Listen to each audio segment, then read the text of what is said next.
آپ کے علم میں ہے کہ پاکستان کے اندر ایک ہمارے کو پہما جو ہیں وہ کلائمبنگ کے دوران اس وقت بہت مشکلات سے دوچار ہوئے اور غالباً وہ سپرد الہی ہو چکے ہیں.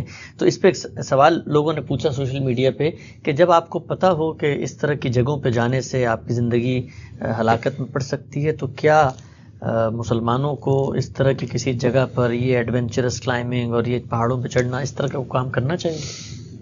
دیکھیے اس دنیا کے اندر جو بھی تحقیقات ہوتی ہیں ان میں آدمی کو خطرہ تو مول لینا پڑتا ہے، اور اگر انسان کے اندر یہ چیز موجود نہ ہو کہ وہ خطرات مول لے سکتا ہے تو پھر تو ہر تحقیق کا دروازہ بند ہو جائے گا.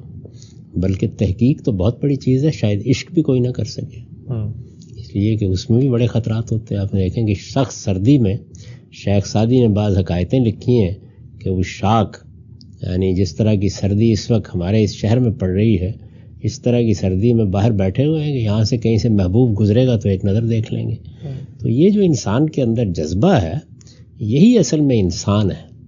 اس وجہ سے اس کو کنڈیم کرنے کی کوئی وجہ نہیں، البتہ جانتے بوجھتے اپنے آپ کو ہلاکت میں نہیں ڈالنا چاہیے، وہ بالکل درست ہے.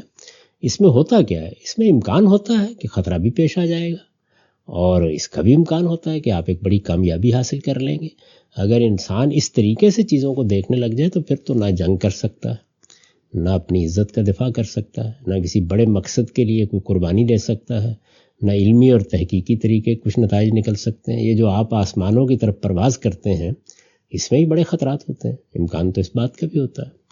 تو اس لیے میرے نزدیک اصول یہ نہیں ہے، اصول یہ ہے کہ جانتے بوجھتے اپنے آپ کو موت کے حوالے نہیں کرنا چاہیے. ٹھیک، لیکن ہم سب اس میں فرق یہ لوگ واضح کرتے ہیں کہ وہاں پر تو انسانیت کی خدمت ہو رہی ہے. وائٹ برادرز نے اگر پر بنا کے چھلانگیں لگائی ہیں، اس سے ان کو نقصان بھی ہو گیا، خطرہ مول لیا ہے، تو اس سے تو انسانیت کو فائدہ ہوا ہے، دنیا آگے بڑھی ہے.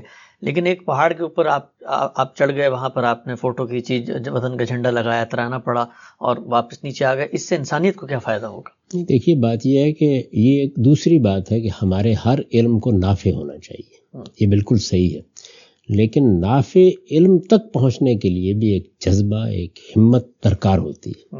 یعنی آپ کچھ نہ کچھ بہرحال فیصلہ کرتے ہیں کہ میں یہ کام کروں گا، تو خدا کی دنیا کو دیکھنے جانا یہ اپنی ذات میں علم ہے. پہاڑوں کی ہیبت کو یعنی انسان کہتا ہے کہ میں دیکھ کے آتا ہوں چاند پر کیا ہے، میں دیکھ کے آتا ہوں کہ مریخ پر کیا ہے. تو انسان کے اندر یہ چیز موجود ہے. اس لیے اس میں صحیح اصول یہ نہیں ہے کہ آپ ہر جگہ پر، یعنی بہت سی چیزیں ہیں کہ جن کی نفع بخشی پہلے مرحلے پہ واضح نہیں ہوتی، لیکن اسی سے راستے کھلتے ہیں. کیا کہہ سکتے ہیں آپ کہ کہاں پہ آپ جائیں گے اور وہاں پر اللہ تعالیٰ کی قدرت کا کیا پہلو ہے جو آپ کے سامنے آ جائے گا. تو میرے نزدیک اس زاویے سے اس پہ تنقید نہیں کی جا سکتی.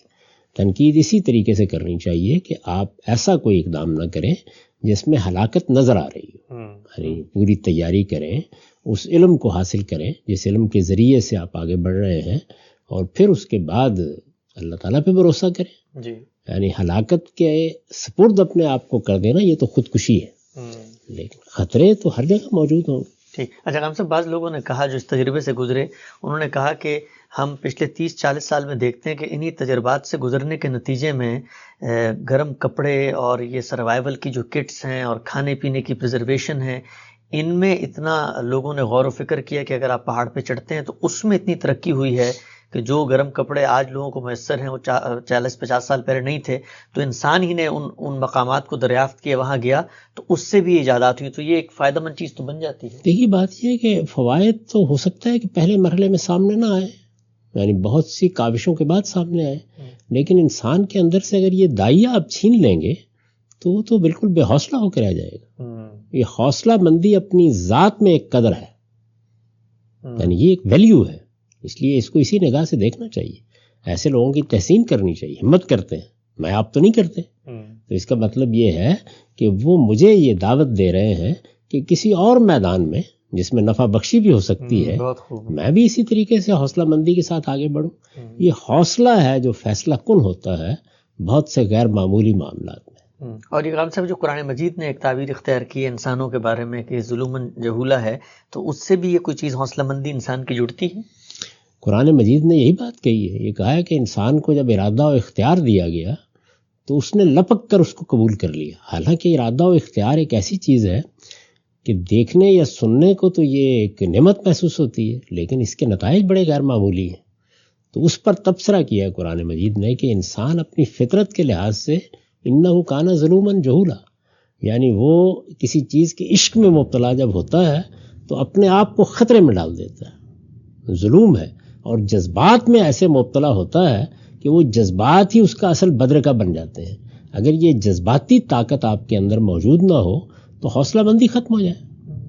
تو مجھے اپنا یہ ایک شعر یاد آ رہا ہے کہ اب کھلا یہ راز منزل تک پہنچ جانے کے بعد، حوصلے کا نام ہے ہر سہل بھی دشوار بھی۔ واہ واہ واہ۔ تو اس لیے حوصلہ ہی ہے کہ جس کو اگر آپ ایک نعمت کے طور پر اپنے اندر محسوس کریں گے تو کوئی بڑا کام بھی کر لیں گے۔